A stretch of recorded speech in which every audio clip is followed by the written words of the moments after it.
Dieu est riche en son amour. Dieu est sévère en ses exigences, mais il est riche en son amour. Donc le Seigneur n'aime pas le péché, mais Dieu aime le pécheur. C'est pour ça que quand l'enfant prodigue est rentré en lui-même, il s'est réveillé et dit, mais comme je souffre ici, alors qu'il y a des employés, des ouvriers qui mangent bien chez mon père. Alors il a décidé que je vais rentrer vers mon père. Il n'a pas eu honte comme toi. Toi, quand tu te rends compte que tu as fait une erreur, tu as honte, tu veux sauver la face, tu fais tout et tout pour faire le dur, pour montrer que ça va, alors que ça ne va pas. Dans ton cœur, tu sais que ça ne va pas, tu n'es pas heureux, tu n'es pas satisfait. Mais tout le temps, tu prétends, tu fais semblant que oh, ça va, je suis là, on force, on pousse, on met la calme. Tout ça, ce n'est pas digne d'un enfant de Dieu. Reviens à ton père, au lieu d'être là, tu fais semblant, tu ne fais qu'essayer, ça ne va pas, tu essaies, tu forces, ça ne va pas, tantôt tu t'en vas même t'endetter, après ça devient difficile, tu prêtes encore pour rembourser notre dette, et tout ce cafouillage-là, c'est pas à ça que Dieu t'a destiné. Le Seigneur a fait pour toi des projets de paix et de bonheur. Alléluia. Amen. Dans Jérémie 29, 11, le Seigneur dit qu'il veut te donner un avenir et de l'espérance. Donc reviens à ton père. La solution n'est pas ton oncle, ton frère, les amis t'ont déçu.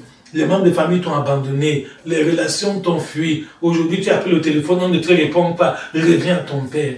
Tout cela, ce sont des signes pour te montrer que tu as besoin de Dieu. C'est Dieu qui a la solution à ton problème. Ce n'est pas un homme. Tu te fâches des gens, tu accuses, tu te plains partout. Alors que tout ce temps que tu gaspilles à te plaindre, à accuser, à te fâcher, si tu revenais à Dieu comme l'enfant prodigue, ta situation serait déjà changée. Dès qu'il est venu, le père l'a aperçu de loin et le père allait l'accueillir.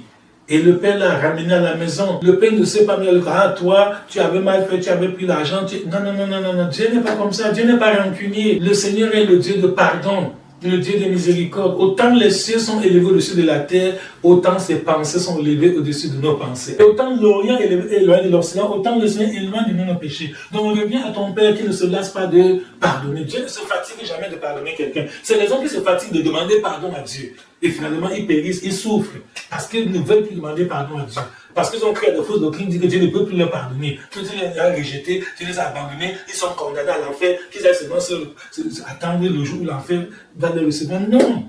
Tant qu'il y a de la vie, il y a de l'espoir. Tant que tu respires encore, tu peux revenir à Dieu. Regarde le brigand sur la croix. Il était à quelques secondes de la mort. Il était condamné à cause de ses crimes, de vols, des actes de brigandage qu'il a commis. Mais même à la dernière seconde, il a dit à Jésus, souviens-toi de moi quand tu viendras dans ton règne. Et Jésus a dit, non, ce n'est pas quand je viendrai dans mon règne que je me souviendrai de toi. Je me souviens de toi maintenant, ici et maintenant. Ce soir même, tu vas dîner avec moi au paradis. Alléluia. Dieu veut changer ta vie aujourd'hui. Dieu veut changer ta situation aujourd'hui. Mais pourvu que tu reviennes à